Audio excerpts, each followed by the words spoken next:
살인하지 마라 이 말씀이죠.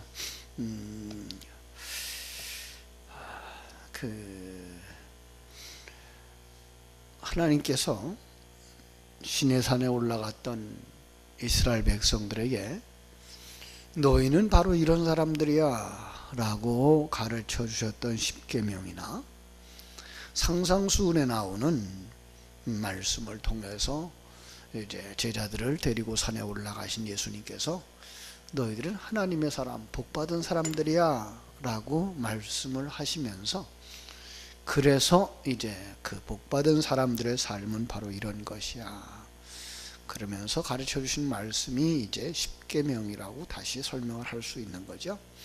그 십계명 중에 오늘 바로 6번째 계명이 되겠습니다. 옛사람에게 말한 바, 이 말은 모세 시대에, 그죠? 모세 시대에 그 율법을 받았던 그들에게 주셨던 말씀, 바로 거기에서 무엇이라고 그랬어요? 살인하지 말라라고 말하지 않았느냐? 이건 너들이 다 아는 거지. 그렇습니다. 그들은 이 부분에 대해서 아주 명백하게 알았을 것입니다. 다시 한번 강조합니다. 살인한 자는 재판을 받는다는 거. 예, 여기 바로 십계명에서는 설명이 안 되어져 있다고 그랬죠. 6번째 계명 그냥 살인하지 마라 그렇게만 써 있어요.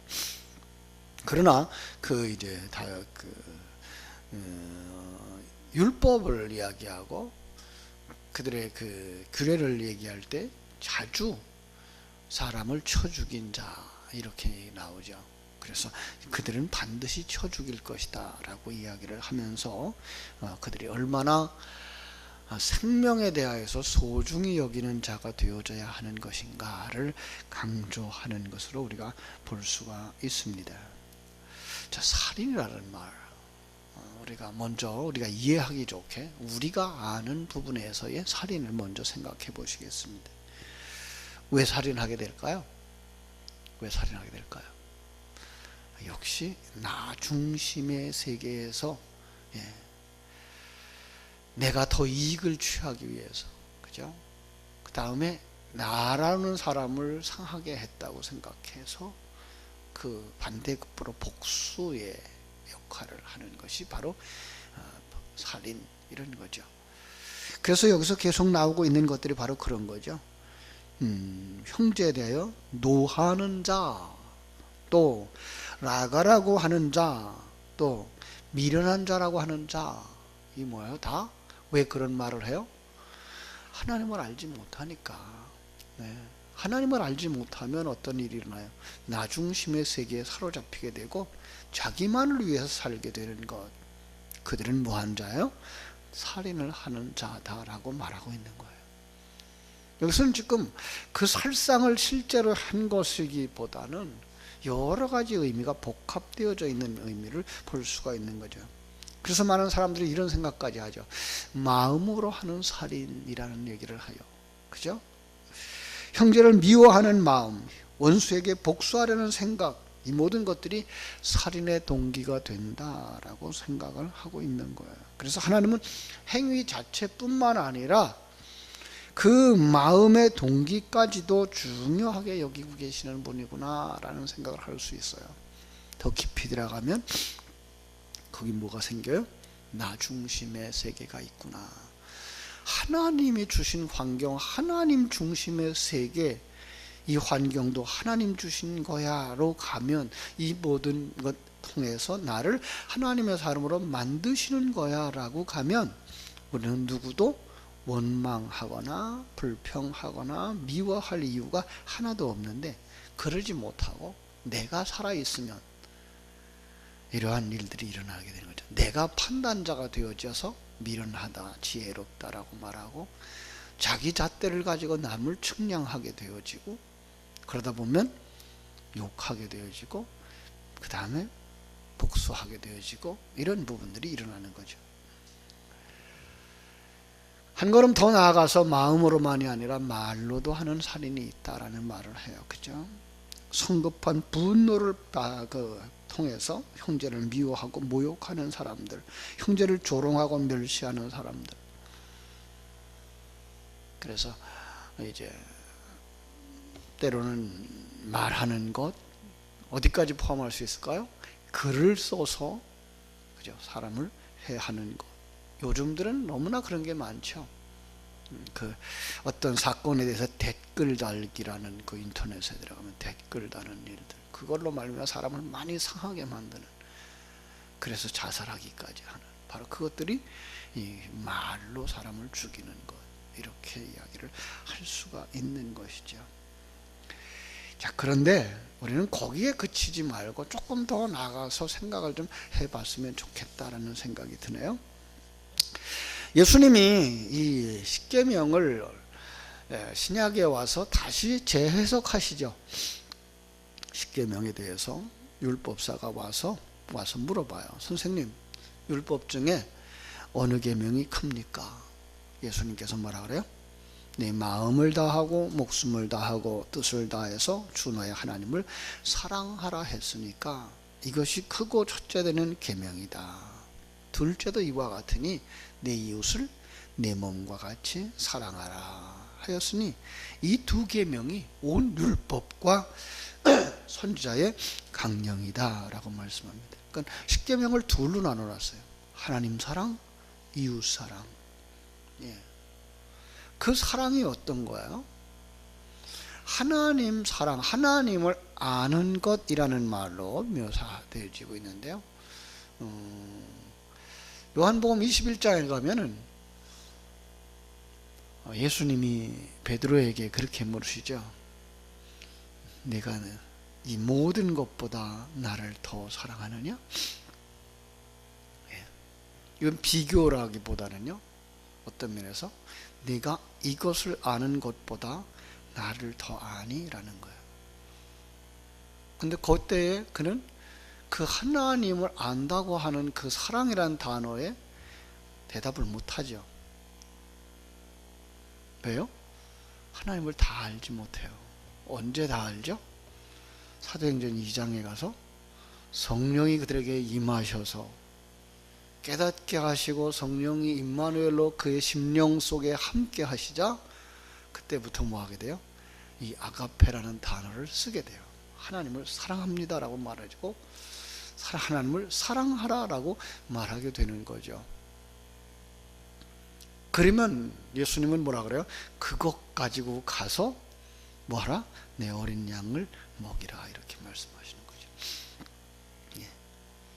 그냥 우리는 그걸 갖다가 네 나를 사랑하니 그 사랑 가지고 가서 저 어린 양들을 좀 사랑해 줘, 이렇게 말하는 것으로 알고 있지만 그보다 더 중요한 것, 그 사랑은 세상 사람들이 할 수 없는 사랑, 그죠?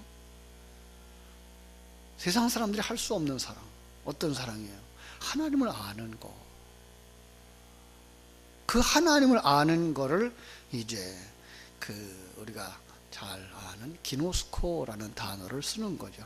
부부가 한 몸 된 것처럼 하나 되어지고, 그죠? 이것을 뭐라 그래요? 이것을 안다라고 말하는 거죠. 그러니까 이걸 갖다 하나님 사랑이라고 말하는 거예요. 내가 하나님을 아니? 예. 우리가 압니다라고 말할 수 없어요. 우리가 알 수 있는 건 뭐밖에 없어요? 인간적인 것만 알 수가 없어요. 우리가 경험할 수 있는 것, 인간관계 속에서 부모와의 자식 간의 사랑, 그죠? 부모님을 아는 것, 형제를 아는 것, 이거밖에 알 수가 없어요. 그 하나님을 아는 건 어떻게 줘야 돼요? 하나님이 주셔야 알 수 있는 거예요. 그걸 갖다 뭐라 그래요? 하나님을 이제 사랑하는 자가 되어진 거죠. 하나님을 사랑한다라고 고백할 수 있는 거죠. 그러면 뭐라 그래요? 그것 가지고 가서 내가 그 사랑을 받은 자처럼 저들에게 그 사랑을 전해 주어라. 이게 뭐예요? 이웃 사랑인 거죠. 그렇습니다. 이건 불신자들은 절대로 할 수 없는 사랑. 하나님의 백성만 할 수 있는 사랑. 그렇다면 이제 우리는 여기서 이제부터 이 살인하지 마라라는 말에 대한 해석을 할 수가 있게 되는 거죠. 단순히 사람을 죽이지 말라라는 말로만 하셨을까? 예, 물론 그런 의미가 포함되어 있어요. 율법적 의미 속에는 반드시 들어가져 있죠.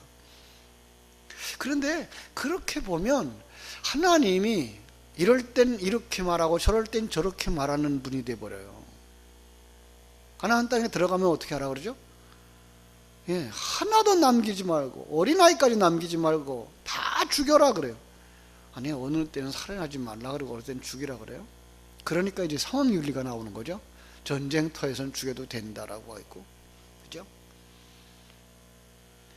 그러니까 이런 것들 때문에 상황윤리가 나오고, 이런 것들 때문에 이제 여호와의 증인 같은 사람들은 뭐예요? 군대도 안 가겠다. 네. 총 쏘는 건 바로 살해하는 거기 때문에, 이래서 군대도 안 가려고 그러는 거죠.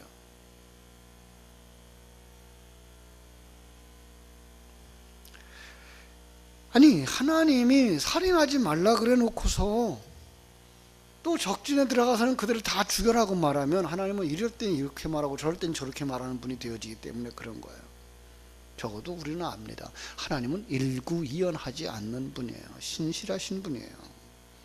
그죠? 그래서 한번 살펴볼 것은 이 출애굽기 20장에 나오는 살인하지 말라라고 하는 단어예요. 살인이라는 이 라짜흐라는 단어인데요, 죽이다, 도륙하다 이런 의미가 들어가 있다 그랬어요. 이 라짜흐라는 단어를 헬라어로 받아서 이 포뉴어라는 설명을 해요. 원래 제사의 용어였다라는 그런 해석을 하는 분들이 있어요. 동물을 살육하거나 도륙할 때 쓰는 말. 그러니까 단순히 사람을 죽이는 일만을 금하는 단어가 아니라 짐승을 잡는 것. 그런데 그 단어가 어떻게 표현되어지는가 하면 습관적으로 반복적으로 살해하는 것, 도륙하는 것을 의미하는 거예요. 그거 하지 마라라는 의미가 되는 거예요. 습관적으로, 아니 반복적으로 뭐 하지 마라? 재물을 잡지 마라. 자, 제사가 완성되어지죠. 예수 그리스도로 말미암아서. 예수 그리스도로 말미암아서 모든 제사는 이제 완성된 거예요. 정말 그것을 믿는 사람들은 뭐 할 수 있는 거예요? 이제 다시 양을 잡을 이유가 없는 거죠. 그거예요. 그런데 다시 양을 잡는 상황, 더 나아가서는 예수를 다시 십자가에 못 박는 일들을 하지 마라, 이렇게 된 거죠. 예수 그리스도의 그 제사에 단번의 제사로 완성되어진 것을 깨달아 안다면, 모든 대가를 다 지불한 것을 깨달아 안다면 왜 예수를 계속 죽이겠어요? 그죠? 그래서 호세아서에 가면 호세아서 5장에 이런 말씀이 있어요. 제사장들아 이를 들으라, 이스라엘 족속들아 깨달아, 왕족들아 귀를 기울이라. 이제 제사장 이스라엘이 나와요. 율법주의자들을 이야기하고 있는 거죠. 너희에게 심판이 있나니 너희가 미스바에서 올무가 되어 다볼 위에서 친 그물이 됨이라. 패역자가 살육죄에 깊이 빠졌음에 내가 너희를 다 징책하노라. 에브라임은 내가 알고 이스라엘은 내게 숨기지 못하나니 에브라임아 이제 네가 행음하였고 이스라엘이 이미 더러워졌느니라. 너희의 행위가, 저희의 행위가 저희로 자기 하나님께 돌아가지 못하게 하나니. 왜요? 살육이죠. 그들이 살인하는 자가 된 거예요. 그들이 타락한 자가 된 거예요. 나 중심의 사람이 된 거예요. 그러면 뭐예요? 저들의 행위로는 하나님께 돌아가지 못하는 거예요. 이는 음란한 마음이 그 속에 있어 여호와를 알지 못함이라. 여호와를 알지 못하면 어떻게 된다고요? 계속해서 재물을 또 잡고 또 잡는 거예요. 제사는 실상 예수님, 그 하나님이 그 시내산에서 십계명을 주셨을 때부터나 그들이 제사 형식을 갖추었을 그때만 있었던 제사는 아니에요. 제사도 역시 애굽에서 그들은 가지고 있었던 거죠. 그러니까 그걸 가지고 들어와서 하나님은 거기다가 이제 그 의미를 담아서 주신 거예요. 뭘 상징하려고? 예수님의 그 대속의 죽음을 상징하려고. 그걸 모르는 거예요. 그걸 뭐라 그래요? 여호와를 모른다고 말씀하는 거예요. 그래서 뭐라 그래요? 6절, 5장 6절 호세아요. 저희가 양떼와 소떼를 끌고 여호와를 찾으러 갈지라도 만나지 못할 것은 이미 저희에게서 떠나셨음이니라. 그러니까 양을 잡고 소를 잡아도 하나님이 받으시지 않는다는 거예요. 왜요? 그들이 아직 하나님을 알지 못하니까. 그러니까 결국은 양떼와 소떼를 끌고 가서 성전에서 계속해서 반복해서 제사를 지내는 그 행위, 그것 가지고 하나님을 만나지 못한다는 거예요. 그렇습니다. 그렇다고 해서 이 세상에서 우리는 형제에 대하여서 함부로 대하고, 이웃에 대하여서 함부로 대하고, 살인하고 살생을 행해도 되느냐? 그건 아니죠. 세상 사람들도 그걸 아시 않는데 왜 우리가 그걸 하겠어요? 그러나 그것 가지고 우리가 하나님의 자녀라는 그 증거가 되지 않는다는 거예요. 너희들은 하나님의 자녀야. 너희들은 예수 그리스도의 그 대속으로 말미암아서 구원받은 하나님의 자녀야. 이거 철저하게 기억하라는 거예요. 그래서 뭐라 그래요? 이제 오늘 본문으로 다시 돌아오면, 예물을 제단에 드리려다가 거기서 네 형제에게 원망 들을 만한 일이 있거든, 생각나거든, 예물을 제단 앞에 두고 가서 형제와 화목하고. 여기 형제가 어떤 형제일까요? 물론 그들은 이 말을 듣고 뭐 했을까요? 우리가 살아가는 형제들을 생각했겠죠. 실상은 여기서 뭐예요? 제물을 드리는 것보다 더 중요한 거, 내가 네 형제 바로 예수를 아는 거예요. 그 예수와 하나 되어지지 못하면 제물을 드림에 아무 의미가 없다라는 거죠. 그렇습니다. 그래, 지금 앞에서 말한 것 똑같은 거예요. 하나님을 알지 못하면, 하나님을 사랑을 하지 않으면 뭐예요? 수없이 많은 제물을 드린다고 할지라도 하나님 앞에 연락되지 않는다는 거예요. 그죠? 그러면서 또 하나 말하는 거죠. 너를 고발하는 자와 함께 길에 있을 때에 급히 사화하라. 고발하는 자가 너를 재판관에게 내어주어 재판관이 옥리에게 내어주어 옥에 가둘까 염려하라. 자, 이 말은 또 주님께서 그 형제를 용서하라고 하는 이야기 속에서 예로 들었던 이야기가 생각나죠. 1만 달란트 빚진 사람이 갚을 길이 전혀 없는 거예요. 주인이 그 돈을 가졌던 사람이 그를 보고서 불쌍히 여겨서 어떻게 돼요? 용서해 줬어요. 그걸 뭐예요? 탕감해 줬어요. 그래서 감옥에 들어가지 않는 거죠. 여기에요. 그런데 이 사람은 집으로 돌아가다가 친구가 열문하죠. 그거 갚지 않는 거예요. 아니, 1만 달란트를 탕감받은 사람이 그 작은 돈을 빚진 것을 갚지 않는 그 못한 그 친구를 갖다가 옥에다 가둬버린 거죠. 여러분, 옥에다 가둔다는 이야기는 빚을 전혀 갚을 수 없는 자리에 들어가는 거예요. 왜?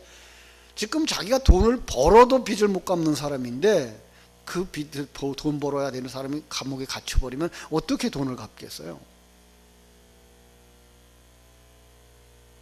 이 이야기를 하고 있는 거죠. 그래서 뭐라고 말씀하죠? 여기 26절. 진실로 내게 이르노니 네가 한 푼이라도 남김없이 다 갚기 전에는 결코 거기서 나오지 못해. 자, 여기가 지금 한 푼이라고도 이렇게 해석이 되었습니다마는 먼저 성경은 여기에 어떻게 표현되는가 하면 홀이라도 다 갚기 전에는 이렇게 되어 있어요. 이 홀이라는 단어가 뭔가 하면은 4분의 1이에요. 4개 중에 하나라도예요. 그런데 제가 이 산상수훈을 이야기하면서 살인하지 마라, 간음하지 마라, 남의 것을 탐하지 마라, 사랑하라 라고 했던 거죠. 결국은 이 사랑이에요. 그 사랑을 하지 못하면이에요. 그 하나님의 사랑을 알지 못하면이에요. 그러면 뭐예요? 감옥에서 나올 수 없는 거예요. 지옥에서 나올 수 없는 거예요. 그러니까 결국은 이 지금 21절에서 26절까지의 말씀 중에 하고 싶은 이야기는 어디에 들어가 있는 거예요? 여기에 들어가 있는 거예요. 그냥 사람을 죽이는 것, 짐승을 잡는 것 이런 것들이 아니라 더 중요한 건 뭐예요? 그 모든 계명은 하나님 사랑과 이웃사랑인데 그 사랑은 마태, 마가, 누가, 요한복음에 있는 모든 진리의 총화 사랑이에요. 그 사랑을 알지 못하면, 그래서 성경은 뭐라 해요? 사랑은 모든 율법의 완성이니라 라고 하는 거죠. 하나님을 아는 것입니다. 그리고 그 아는, 내가 구원받은, 내가 모든 빚을 탕감받은 그 진리를 가지고 형제에게 주는 거예요. 빚을 갚는 심정으로 바울 사도의 말처럼 그것을 전해줌으로 말미암아서 내가 뭐예요? 지옥에서 나오는 자가 되는 거죠. 내가 그 하나님의 백성인 것을 증거하는 자가 되는 거죠. 그렇습니다. 자, 이 새벽에 우리 다시 한번 정리합시다. 물론 이 세상에서 남을 미워하는 일, 남을 해하는 일, 마음으로도 이 말로도 글로도 행동으로도 하지 말아야죠. 그러나 그것 정도 가지고는 우리가 하나님의 백성이라는 그런 증거가 되질 않아요. 우리는 뭐 해야 돼요? 하나님을 아는 것, 그 사랑하는 것. 그 사랑을 내가 받은 자라면 뭐 해야 돼요? 그 사랑을 가지고 와서 저 사람도 탕감받게 해줘야 돼요. 저 사람도 모든 죄를 용서받을 수 있게 해줘야 돼요. 저 사람도 모든 빚을 다 갚을 수 있게 해줘야 돼요. 그게 뭐예요? 생명 가진 자예요. 그게 바로 지옥에서 나온 자예요. 내가 구원받은 것처럼 내 자녀도 구원받아야 되고, 내가 구원받은 것처럼 내 형제도 구원받아야 된다는 사실을 깨달아 아는 그 삶, 실천하는 그 삶, 살아가는 하나님의 백성들 되어지기를 주님의 이름으로 축원합니다. 기도하겠습니다. 아버지 우리 하나님, 크신 은혜와 사랑을 감사합니다.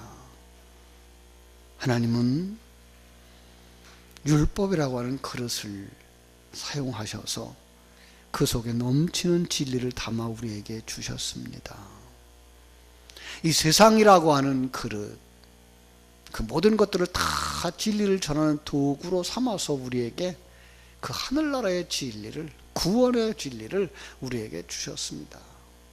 우리는 그런데 참 겉만 보고 속을 보지 못하는 자들처럼, 바로 바리새인들이 그러했고 유대인들이 그러했던 것처럼 우리는 율법에 얽매인 삶을 여전히 살고 있지는 않습니까? 그 속에 담아주신 진리의 삶을 살아낼 수 있는 자리까지 들어갈 수 있도록 우리의 눈을 열어주시고 우리의 귀를 열어주시고 우리를 진리 가운데 거할 수 있도록 축복하여 주셔서 이 우주를 하나님이 창조하셨으며 섭리하고 계시며 경륜하신다는 사실을 깨달아 아는 믿음이 있게 해주시고, 이 나라의 형편, 아니 내가 살고 있는 삶의 현장, 나라고 하는 생명이 하나님과 함께 동행하고 있다는 이 철저한 믿음을 가지고 그 속에서 사람을 미워하거나 사람에 대하여 원망하거나가 아니라 이것을 통해서 나를 만드시고 이것을 통해서 저 사람을 만드시는 하나님의 일하심을 보는 사람들이 되게 하여 주시옵소서. 그래서 정말 그 하나님을 아는 자들을, 그 하나님의 일하심에 대해서 존중하고 하나님의 일하심에 대하여서 정말 감사하는 사람들, 그가 하나님을 사랑하는 자, 그가 마음과 뜻과 정성을 다해서 하나님을 사랑하는 자, 이제 그 사랑 가지고 또 다른 사람을 사랑할 수 있는 사람들이 되도록 도우시고 역사하셔서 아버지 하나님께 영광 돌리는 하나님의 사람들답게 살아갈 수 있게 하여 주시옵소서. 오늘 하루의 삶도 주님께 부탁드립니다. 정말 하늘 생명 가진 자답게, 복받은 자답게 하나님의 일하심에 민감하게 반응하며 감사하며 찬송하며 하나님께 영광 돌리는 하루가 되게 하여 주시옵소서.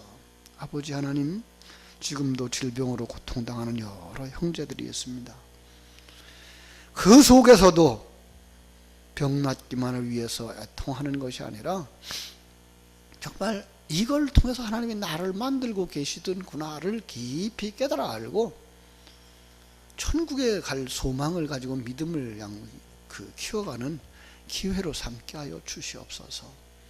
그래서 이 땅에서 몇 년 더 사는 것이 소원이 아니라 정말 하나님의 사람으로 완성되어져 가는 것을 소망할 수 있는 사람들, 그래야 영원한 천국에 들어가는 사람인 것을 깨달아 알게 해주시고 우리의 믿음이 거기에까지 이르도록 아버지 도우시고 역사해 주시옵소서.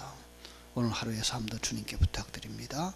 거룩하신 예수님 이름으로 기도하옵나이다. 아멘. 하늘에 계신